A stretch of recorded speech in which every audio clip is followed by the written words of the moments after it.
Hi and welcome to this video. In this video, I want to take an example. I want to think about how we can go about designing a system that would measure our body temperature. Okay, uh, so if we want to measure the body temperature, let's just think about the range of the body temperatures. Now, normal body temperatures would vary somewhere between 36.5 degrees Celsius to 37.5 degrees Celsius. However, if you have you can go above or below these limits, right? Because this is just the normal body temperatures. But if you go as far as 32 degrees Celsius, then you are most likely dead because it's too cold. Uh, Human beings don't have as low body temperatures as 32 degrees Celsius, even though your limbs may at times go to temperatures that are there or maybe even lower. Okay, and you don't go above 42 degrees Celsius. The human body temperature doesn't go above 42 degrees Celsius. So let's say the range of our body temperatures is between 32 to 42 degrees. That's what we want to measure.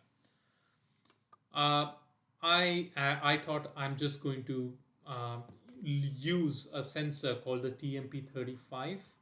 Now, a TMP35 is a sensor that outputs voltage which is proportional to the temperature, and the scale factor is 10 millivolts per degree Celsius. Okay, and the way TMP35 works is at 25 degrees Celsius, it will give you a 250 millivolt output, and then the scale factor, which is 10 millivolts per degree Celsius, right? So basically, the equation to get temperature is very, very simple. So if you get a voltage in millivolts, you divide that by 10, and that would be the temperature in degrees Celsius for this particular sensor. Okay, so which means that for 32 degrees Celsius, you will have an output of 320 millivolts, and for 42 degrees Celsius, you will have an output of 420 millivolts.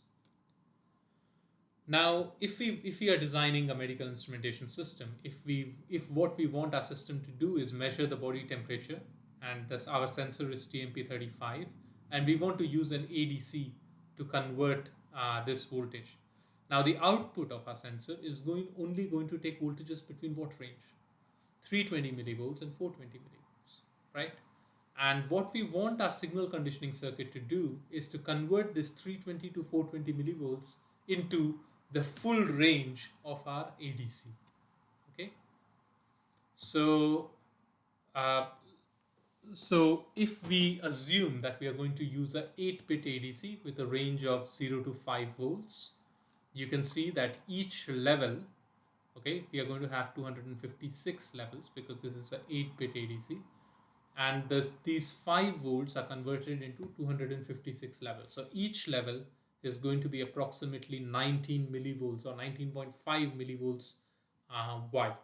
Yeah, and that's what we see here in this diagram. And what we want is our analog input, so here is 320 to 420 volts, to be converted into digital using this ADC. Let's assume that we don't use a signal conditioning circuit right at the beginning. So what would happen then? What would happen is uh, these levels will be converted by the ADC into digital values, but you will only use 7 levels here. Okay, instead of 256 levels that you have to convert the temperature, you're only going to be using 7 of these levels, and you can then calculate the resolution of your measurement, right?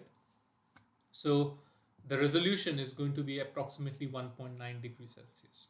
So you have divided the 32 to 42 millivolts range into 7 parts, and you can evaluate the resolution, and this is going to be approximately 1.9 degrees Celsius.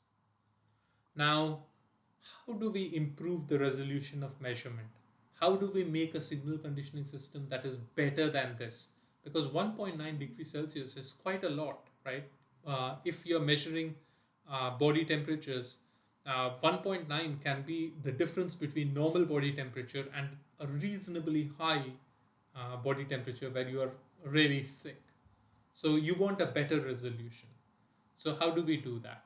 One way of doing that is by using a signal conditioning circuit. Now, what do we want our signal conditioning circuit to do? We want a signal conditioning circuit to convert this 320 to 420 millivolts range, sensor output range into a 0 to 5 volt range of the ADC, right?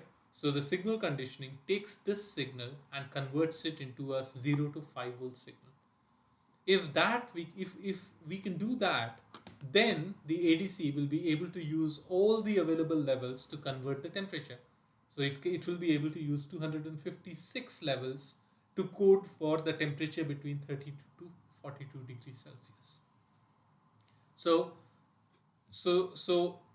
this means that I can specify my signal conditioning circuit, right? I can say this is what I want my signal conditioning circuit to do.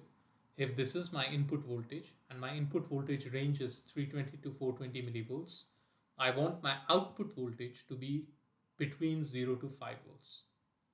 And you can write equations to do this conversion. And if you just assume a linear mapping, you get an equation like this. So output voltage is equal to 50 times the input voltage minus 320 millivolts. Okay, and you can build a circuit to do this, right? You need to make a subtractor and take away 320 millivolts and then multiply 50 and put a gain of 50 to the output of that subtractor. Okay, now if we do this, then how does our analog to digital conversion and the entire conversion of temperature look like? So so uh, so we've done this as we saw already. Okay, I'm just repeating the slides. Okay, here. So if we try to measure the resolution of temperature measurement now, what does it look like? So the resolution of our analog to digital converter, we said, was 19.5 approximately millivolts, right?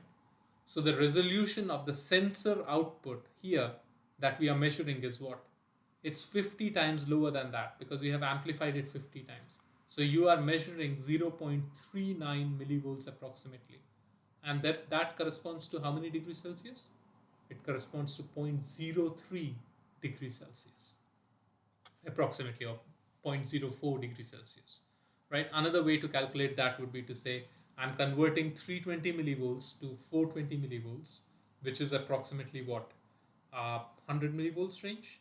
And we are converting that, or we are dividing that into 256 levels. And you can get the resolution that way as well. And you can see that now our resolution of the temperature measurement is 0.04 degrees Celsius, which is more than adequate for body temperature measurement. So hopefully uh, this is kind of giving you some idea of how you specify signal conditioning circuits and how do you design and how signal conditioning circuits can actually help us design circuits that have less error and more resolution.